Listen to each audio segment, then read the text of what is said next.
Ya, tentu saja berbagai faktor bisa berkontribusi dalam meningkatkan seseorang beresiko untuk asam uratnya naik.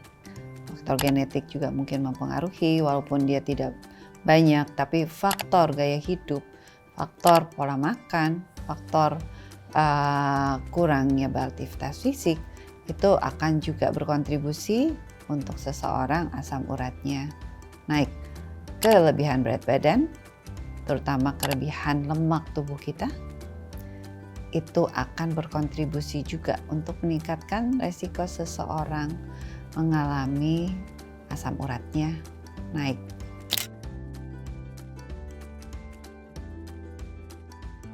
Nah, tentu saja biasanya kalau dia kelebihan berat badan ya disuruh turun pasti sama dokter yang lain, atau mereka juga biasanya langsung, dok kita mesti turunin berat badan. Yap, betul. Tapi penurunannya jangan salah.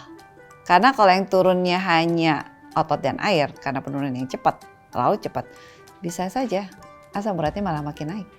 Karena ototnya kebakar, berkontribusi dengan kenaikan asam urat tersebut. Sehingga memang penurunan yang baik perlu di bawah pengawasan dokter spesialis gizi klinik, dan kita monitor dengan alat yang namanya alat body composition. Jadi yang melihat komposisi tubuh kita.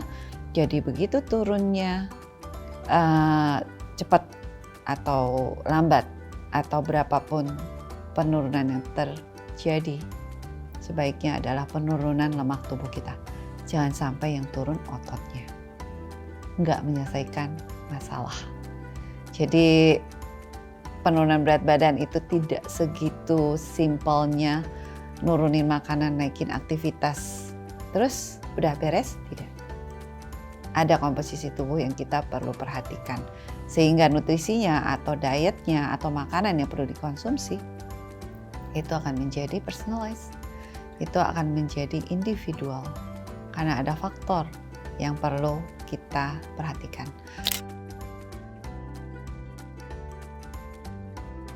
Selain dari berat badan, tentu saja dari nutrisi, dari makanan. Ya, makanan tinggi lemak jenuh itu akan berkontribusi dalam resiko terjadinya kenaikan asam urat tersebut.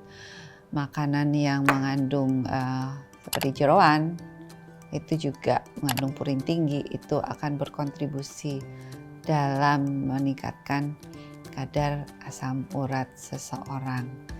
Nah, makanan yang berlemak-lemak itu berkontribusi. Jadi sering orang kalau asam uratnya naik yang dihindari sayur.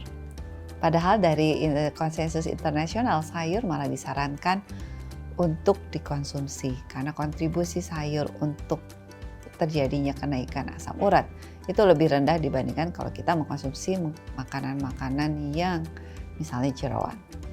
Jadi sering orang pikir, oh iya kita makan ati misalnya, ampela, usus, paru.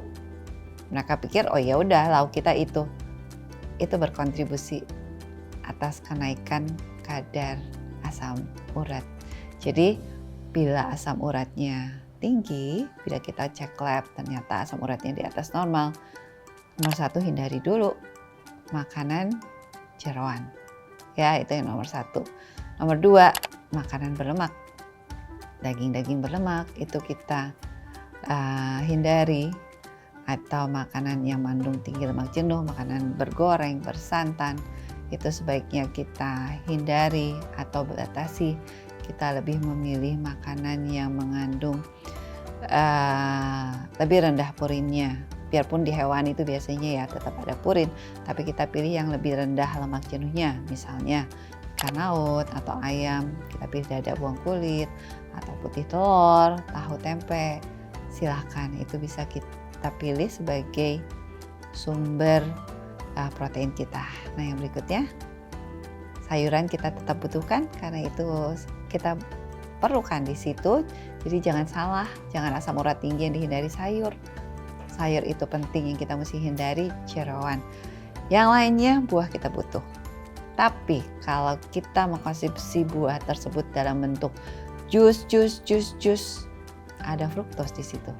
Kalau kita konsumsi berlebihan, itu berkontribusi dalam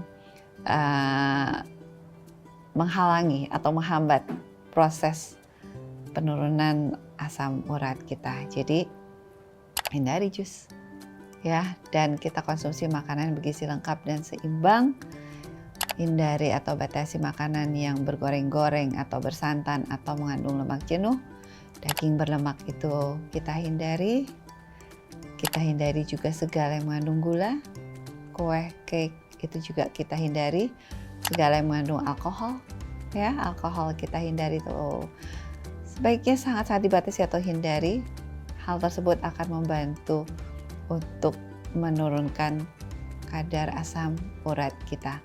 Kalau memang sulit sekali untuk turun, biasanya dokter akan memberikan obat-obatan yang akan membantu menurunkan kadar asam urat tersebut, dan obat-obatan tersebut tentu saja perlu di bawah pengawasan dokter. Jadi sayur sering disalahkan dalam asam urat. Di konsensus internasional malah sayur disarankan untuk tetap dipenuhi, yang dihindari adalah jeroan dan makanan berlemak, makanan yang mengandung lemak jenuh tersebut, dan lebih mengkonsumsi asupan lemak baiknya. Nah, sering kita langsung hindari kalau begitu asam urat tinggi, hindari kangkung, hindari kol, hindari kembang kol, nangka. Seberapa sih yang kita boleh konsumsi? Jadi ada patokannya, jadi mungkin sekitar setengah gelas itu boleh saja kita masih mengkonsumsi makanan tersebut. Kita kombinasikan sayur-sayuran tersebut dengan yang lain yang lebih rendah kandungan purinnya. Tapi sebenarnya dosanya si kangkung, dosanya si kol, kembang kol itu jauh di bawah daripada dosanya atau kontribusi daripada jeroan. Jadi jangan menyalahkan kangkung, tapi jeroannya tetap dikonsumsi. Justru yang harus dibatasi adalah jeroannya. Kalau pengen kangkung tidak berlebihan, it's okay. Nggak kenapa-kenapa. Tapi tolong kombinasikan dengan sayuran yang lain, sehingga total asupan purin kita tidak berlebihan.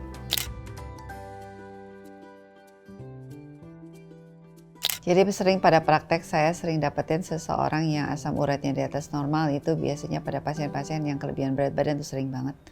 Jadi begitu kegemukan itu sering saya dapetin asam uratnya juga di atas normal, karena kelebihan berat badan itu meningkatkan resiko seseorang terkena berbagai penyakit, salah satunya asam urat tersebut.